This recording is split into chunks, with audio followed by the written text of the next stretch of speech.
So we start a topic about prism. What is the meaning of prism? The prism is, it is the transparent region to bounded by some another surfaces. ठीक है ना. क्या मतलब होता है? एक ऐसा रीजन ट्रांसपेरेंट बाउंडेड सर्फेसेस से मिलकर जो रीजन बनाया जाता है उसको अपन प्रिज्म बोलते हैं. एग्जांपल के लिए, जैसे अगर मैं ट्राइहेड्रल प्रिज्म लूं, ट्राइहेड्रल प्रिज्म, तो ट्राइहेड्रल प्रिज्म में हम क्या करते हैं? 3 ट्रायंगुलर सरफेस लेते हैं. देखो 3 ट्रायंगुलर सरफेस लेते हैं जिनको हम रेक्टेंगुलर फेसेस बोलते हैं, है ना. और 2 हमारे पास जो होती हैं वो ट्रायंगल्स होते हैं, है ना. यार तो रेक्टेंगल बनेगा कैसे, जरा सुनना. आपको मैं दिखा रहा हूं. जैसे कि मान लो ये ट्राइहेड्रल प्रिज्म है, तो एक सरफेस तो ये हो गई, एक दूसरी सरफेस ये हो गई. ठीक है ना. 2 सरफेस, 2 ट्रायंगल फेसेस हो गए. आप ऐसे ही ये रेक्टेंगल ले लो, ऐसे 1 2 और 3. अब इनको ऐसे कंबाइन करो कि क्या बनना चाहिए, तो आप देखोगे तो एक प्रिज्म बनेगा. दिस प्रिज्म का शेप कैसा हो रहा होगा? Like this.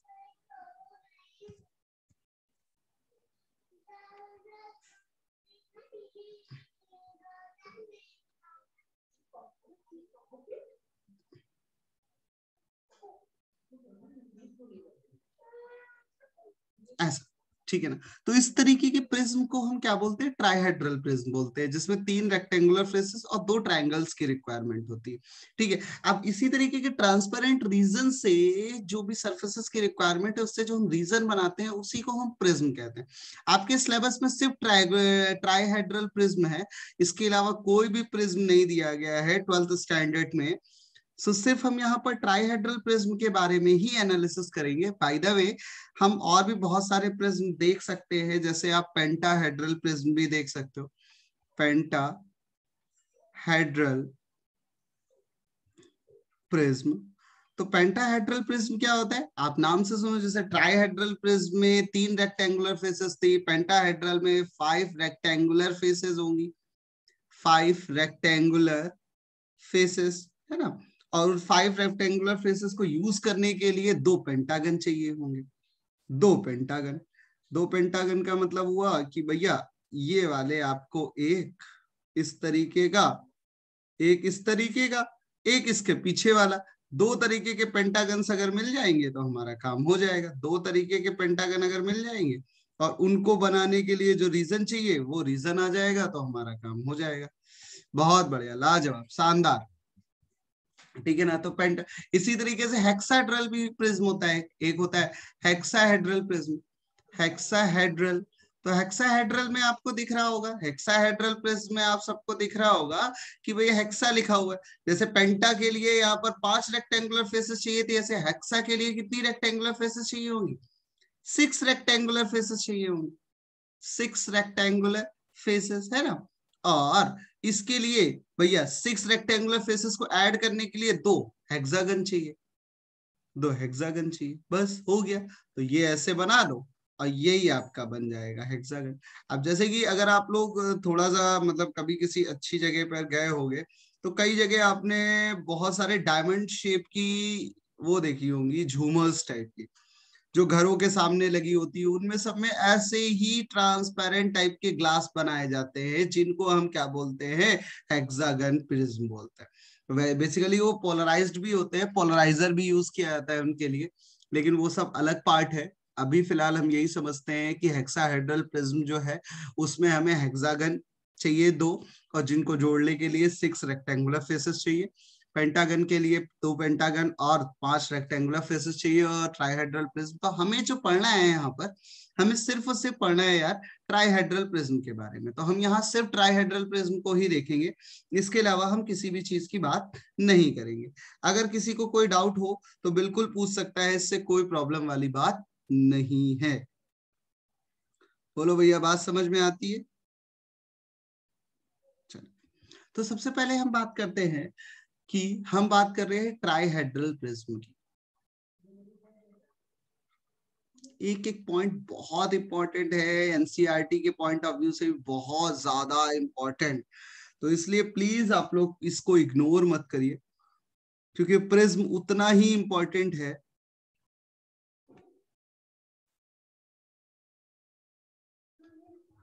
जैसे कि मान लो एक ट्राइहेड्रल प्रिज्म लिया, तो ट्राइहेड्रल प्रिज्म में क्या क्या होता है यार, ये नॉमेनक्लेचर कर देते हैं, ये पॉइंट ए है, ये पॉइंट बी है और ये पॉइंट सी है, ठीक है। ये जो A B and B C surfaces है, A B and A C surfaces को हम लोग रिफ्रैक्शन सर्फेसेस या फिर मैट सर्फेस कहते हैं। क्या कहते हैं? रिफ्रैक्शन सर्फेसेस और मैट सर्फेसेस, ठीक है।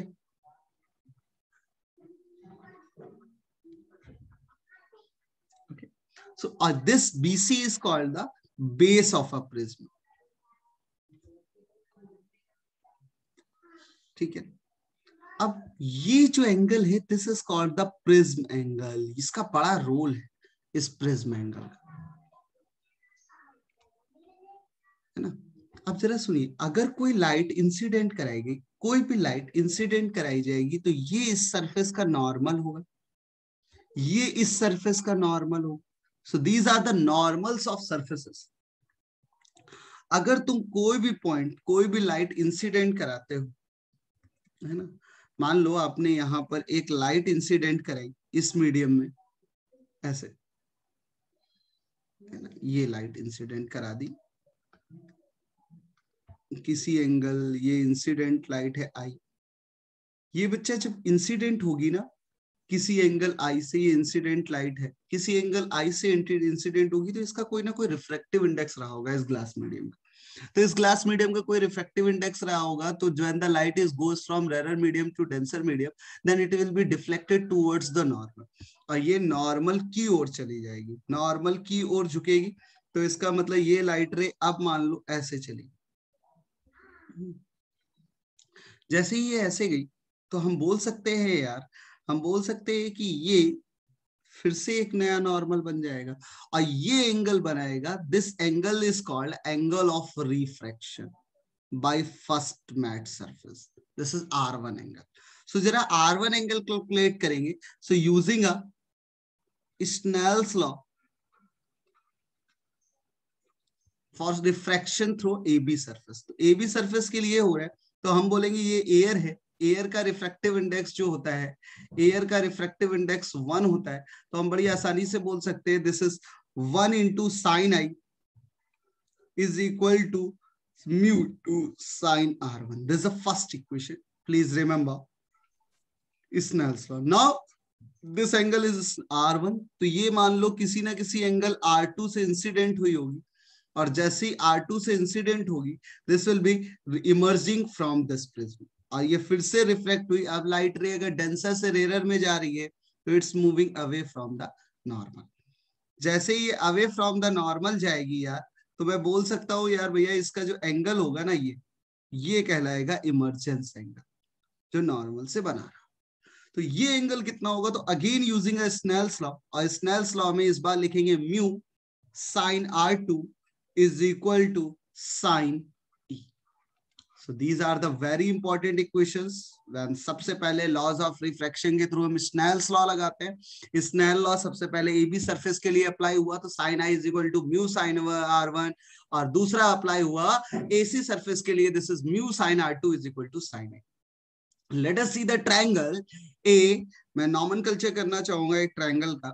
ट्रायंगल इज से मान लो this point is M, this point is M, this point is N, and this point is E.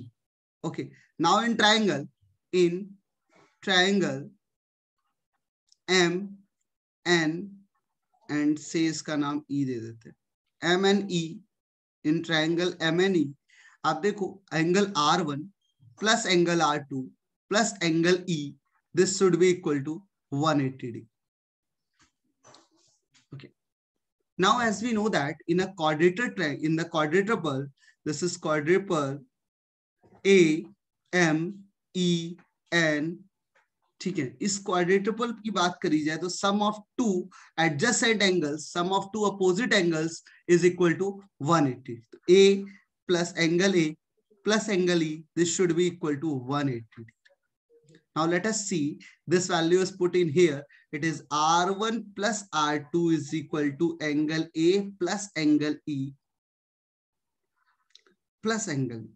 Now let us see, angle E से एंगल ई कैंसिल आउट हो गया. सो सबसे important condition आ गई यहाँ पर. This is a very very important condition कि the sum of two refraction angle must be equal to prism angle. This is the property of prism. Property of prism.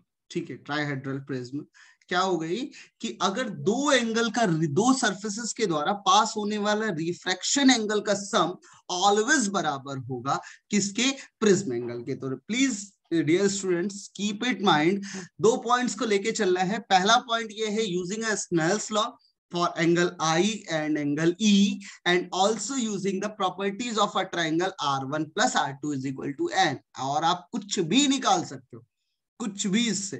ठीक है, सो I hope कि ये बात आपको समझ में आई होगी.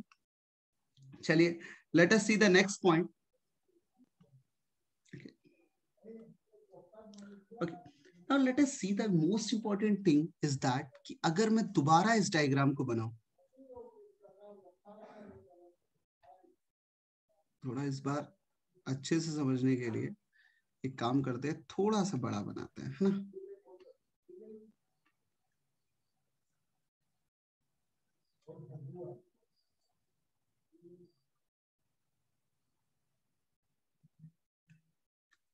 अब देखिएगा बच्चा, इस बार समझिएगा आप और अच्छे से.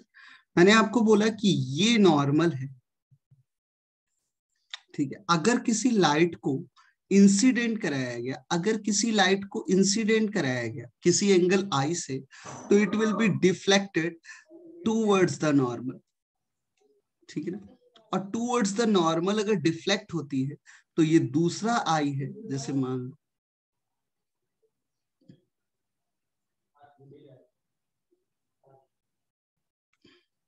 इसको थोड़ा पीछे मिला देते हैं.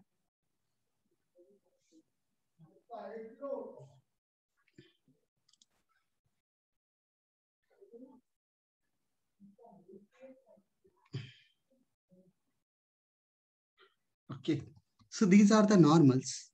और अब क्या हुआ, ये एंगल आई इंसिडेंट हुआ. जैसे कि ये एंगल आई आप देख पा रहे हो इंसिडेंट हुआ, आई एंगल से ये रे इंसिडेंट हुई नॉर्मल से. ये एंगल उसने R1 बनाया, ये एंगल इंसिडेंट हुआ R2 एंगल से इस सरफेस पे. और अब ये लाइट रे निकली, अब ये लाइट रे निकली बाहर किसी ना किसी ई एंगल से. ये एंगल हुआ आपका ई एंगल. समझने वाली बात ये है, समझने वाली बात ये है बच्चा इसमें कि अगर ये प्रिज्म नहीं होता, अगर ये प्रिज्म नहीं होता तो ये लाइट रे भैया ऐसे चली जाती, ऐसे सीधा ऐसे चली जाती है ना. लेकिन इस प्रिज्म की होने की वजह से ये लाइट रे इधर की तरफ डिफ्लेक्ट हो गई.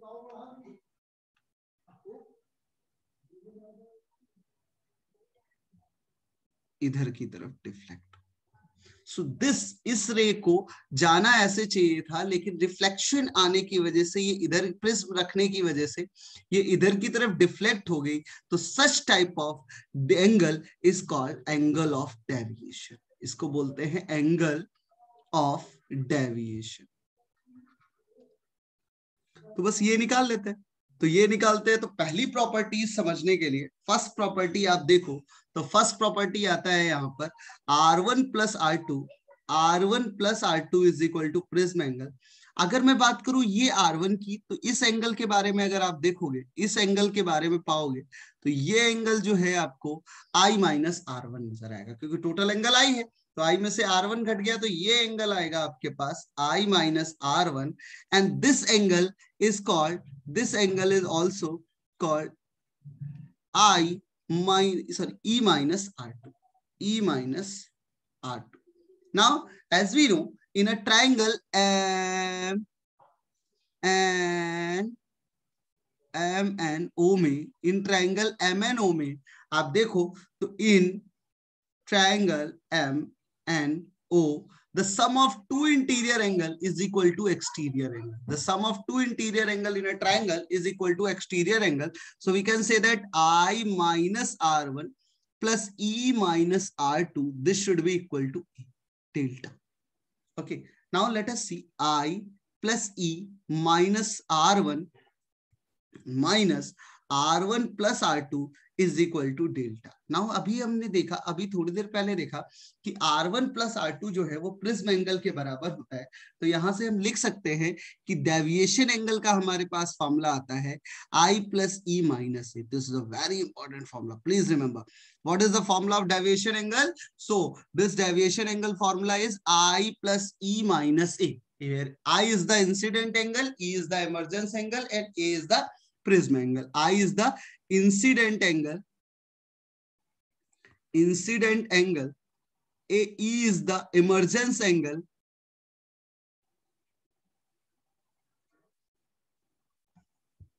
and emergence angle, and A is the prism angle. ये तो आप जानते हैं, A जो है वो क्या है, prism angle.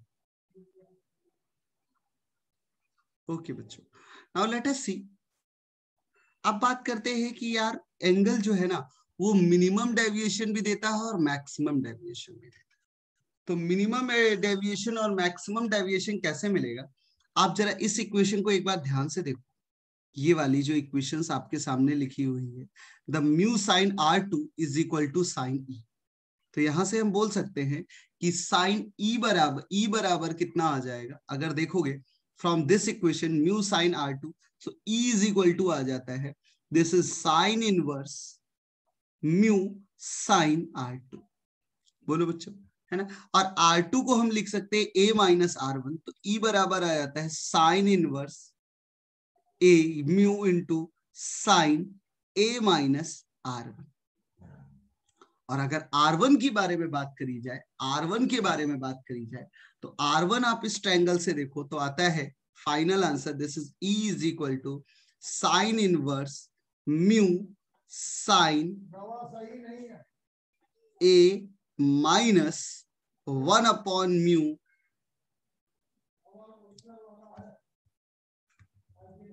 Sign inverse 1 upon mu sine I. ये टर्म आ जाएगा. अब इस पूरे टर्म को आप यहां लिख सकते हो दोबारा एक बार. I क्या लिखेंगे हम, E बराबर sign inverse mu sine A minus R. आप ऐसे याद रख लो, ठीक है. याद भी करने की जरूरत नहीं है, ये सब चीजें कोई याद करने की जरूरत नहीं. मैं सिर्फ आपको दिखा रहा हूं जिससे आप एक बार देख सको. अगर ये देखा जाए तो डेल्टा की जगह पर वैल्यू अगर पुट करते हैं, डेल्टा आपके सामने लिखा है I minus A plus sine inverse mu sine A minus R1. और R1 की जगह पे वैल्यू अगर आप रखते हो जैसा कि अभी आपने देखा, तो this is I minus A plus sine inverse mu sine A minus ये लिखा है ना sine inverse 1 by mu into sine I. तो ये लिख सकते हैं sine inverse sine I by mu. Okay, तो ये जो पूरा डेल्टा है ना, आप देखो तो वो सिर्फ A और I, A कांस्टेंट है, so delta is a function of I. मतलब जैसे जैसे इंसिडेंट एंगल आप चेंज करते जाओगे, आपका डेविएशन एंगल भी चेंज होता जाए. समझ में आ रही बात. मतलब यहां पर हम बोल सकते हैं कि the deviation angle is a function of I. So for minimum deviation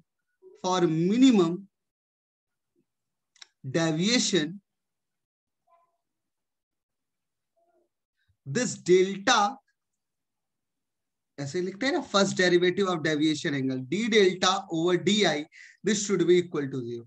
अब इस पूरे फंक्शन को आप डिफरेंशिएट करके जब 0 करते हो ना, तो आपको यहां दो चीजें मिलती हैं. सबसे पहली बात मिलती है कि इंसिडेंट एंगल इमरजेंस एंगल के बराबर हो जाता है. ये मिनिमम डेविएशन की कंडीशन है.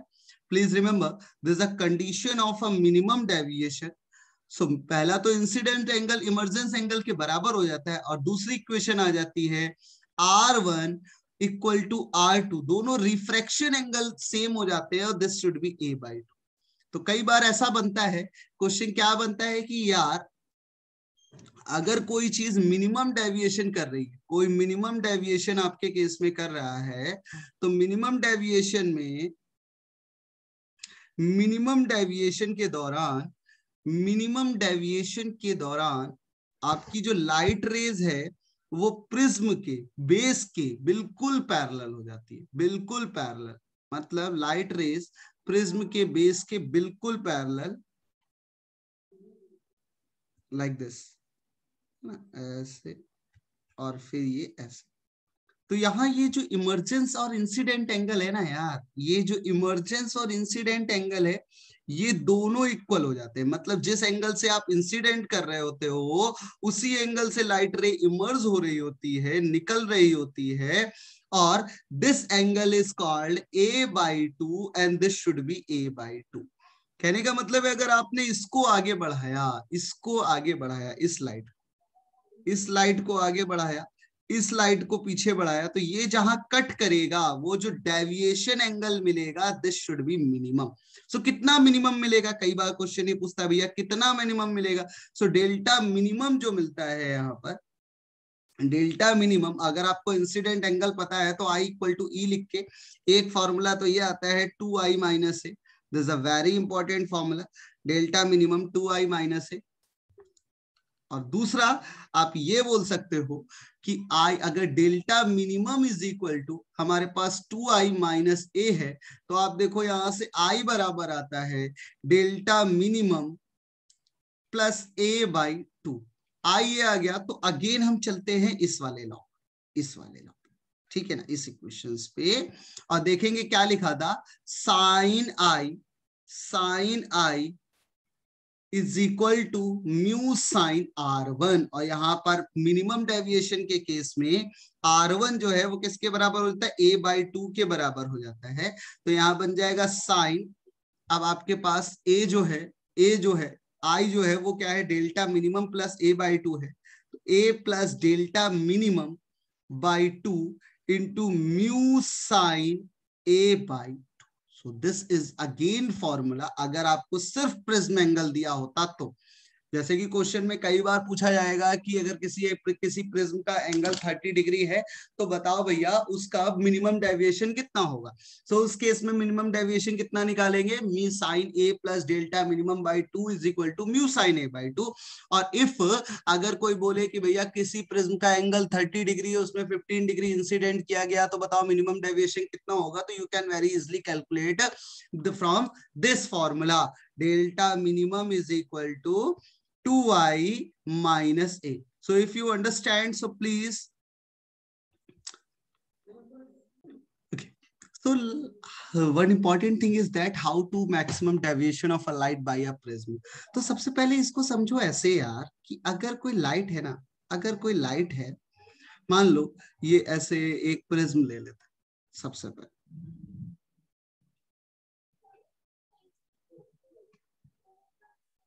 तो ये आपका मान लो प्रिज्म हो गया, और ये बेचारा प्रिज्म पे एक लाइट इंसिडेंट कराई जाएगी। अब जरा सुनने वाली बात और क्या है ये समझना, अगर मैक्सिमम डेविएशन चाहिए तो मैक्सिमम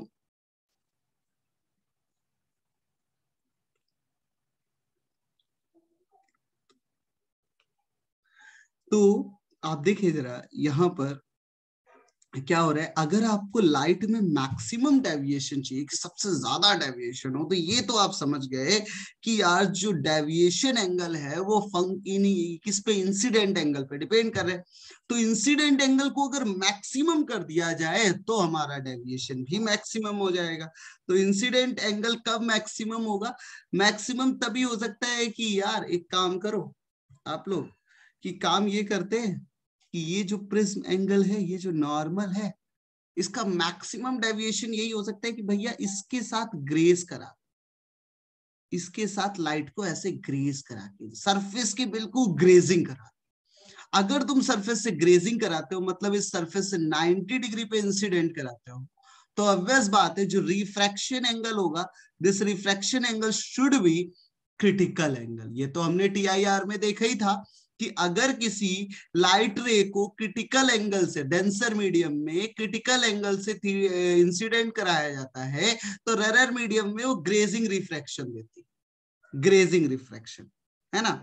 ये बात तो हमें पता है। वैसे ही अगर उल्टा कराया जाए, light is follows a law of reversibility, light क्या फॉलो करता है, लॉ ऑफ रिवर्सिबिलिटी फॉलो करता है। जैसी आई है अगर वैसे ही भेज दो तो वो बिल्कुल वैसे ही जाएगी जैसे आई थी, है ना। लॉ ऑफ रिवर्सिबिलिटी प्रूव करता है। अगर लॉ ऑफ रिवर्सिबिलिटी प्रूव करता है तो अगर डेंसर मीडियम में थीटा एंगल डालने पर वापस जाता है, ग्रेजिंग रिफ्रैक्शन करता है, तो अगर मैं ग्रेजिंग इंसिडेंस कराऊं, अगर मैं ग्रेजिंग इंसिडेंस कराऊंगा तो ग्रेजिंग इंसिडेंस कराने पर लाइट जो है वो क्रिटिकल एंगल पे रिफ्रैक्ट हो जाएगी। तो अगर यहाँ पर ग्रेजिंग इंसिडेंस किया है तो ये हो गया क्रिटिकल एंगल, ये प्रिज्म एंगल हो गया ए। अगर प्रिज्म एंगल ये ए हो गया, so we can say that कि यार ये जो नया नॉर्मल देगा ना, ये नया वाला, इससे ये जो एंगल बनेगा, दिस एंगल इज व्हाट, तो हम फिर से लिखेंगे R1 plus R2 is equal to ए।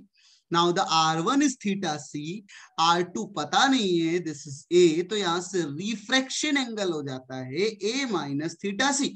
तो ये एंगल ए माइनस थीटा सी हो गया, और ए माइनस थीटा सी होने पर ये इमर्जेंस एंगल हो गया आई। बोलो भाई बात समझ में आती। इस ई से इस ईस को पीछे मिलाने पर ये जो एंगल ऑफ डेविएशन देगा, this is called the deviation angle, and this should B maximum. ठीक है ना। तो मैक्सिमम डेविएशन एंगल कब कब मिलेगा, पहली केस में जब एंगल 90 डिग्री होगा।